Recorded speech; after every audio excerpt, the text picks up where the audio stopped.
what we need to do to predict the molecular shape of any molecule is start with drawing the correct law structure for the molecule. Based on the law structure, you should be able to determine the number of domains around the central atom. One lone pair counts as one domain, and one terminal atom counts as one domain. And after you get the total number of domains, you should be able to use the valence shell electron pair repulsion theory to predict the electronic geometry that minimizes the repulsion between these domains by maximizing the angle between them.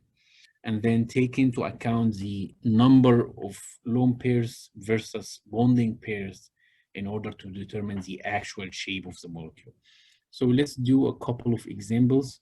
For SnCl3 minus ion, we start by drawing the correct law structure.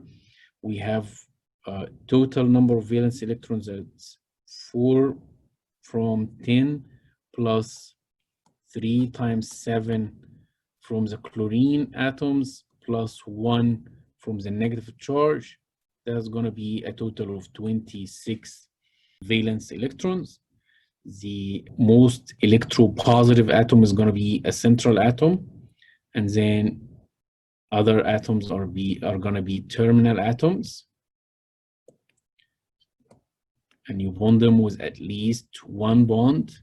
That's going to be using 6 valence electrons, and it's going to leave you with 20 valence electrons remaining. Use them to fulfill the octet rule for the terminal atoms first. To fulfill the octet rule for the terminal atoms first, 2, 4, 6 for this chlorine, 2, 4, 6 for this chlorine, 2, 4, 6 for this chlorine.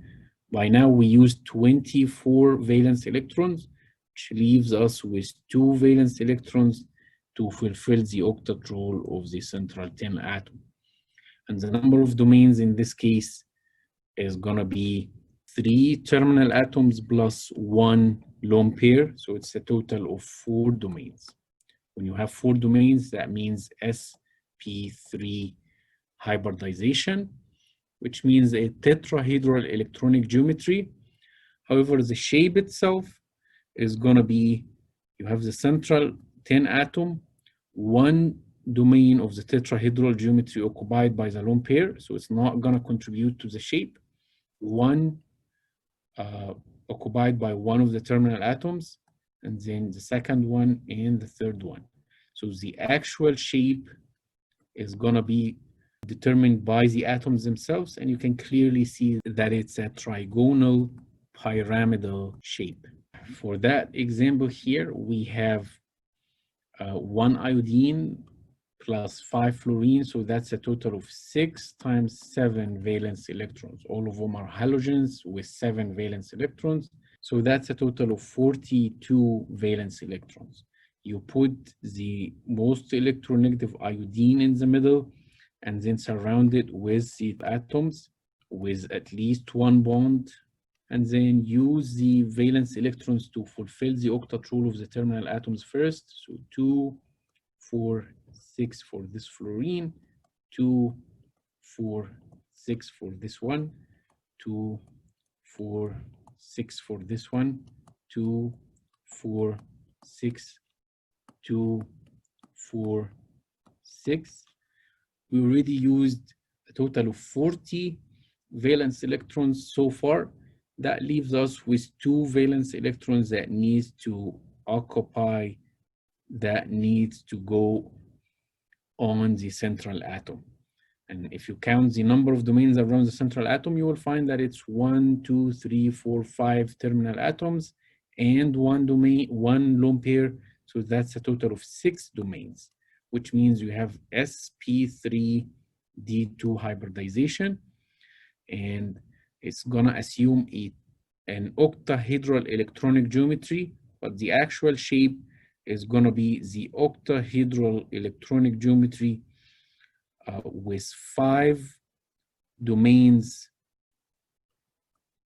occupied by the terminal atoms and 1 domain by the lone pair, so it's not gonna contribute to the shape. So the shape is going to be a tetragonal pyramidal shape, as you can see right here. The last example is ozone. Again, we count the total number of valence electrons is going to be 3 times 6, so it's a total of 18 electrons. And then we put one atom in the middle, 2 terminal atoms bound with at least one bond, and then we start fulfilling the octet rule. So it's going to be 2, 4, 6 for this one, 2, 4, 6 for this one. We use 16 so far. That leaves us with only 2 electrons to put on the central oxygen atom. So it's still not fulfilling the octet rule. And in this case, as we learned, we just move one of the lone pairs from a terminal atom to make a multiple bond with the central atom. So that here is the correct law structure for ozone. And if you count the number of domains, it's going to be 2 atoms, 2 terminal atoms plus 1 lone pair. So that's a total of 3 domains, which means you have sp2 hybridization that assumes a trigonal planar electronic geometry. However, the positions on the trigonal planar electronic geometry will have only 2 bonds and 1 lone pair. The lone pair, as we learned, doesn't contribute to the shape. So the shape is going to be only determined by the atoms. So it's going to be a bent shape with an angle that is slightly smaller than 120 degrees.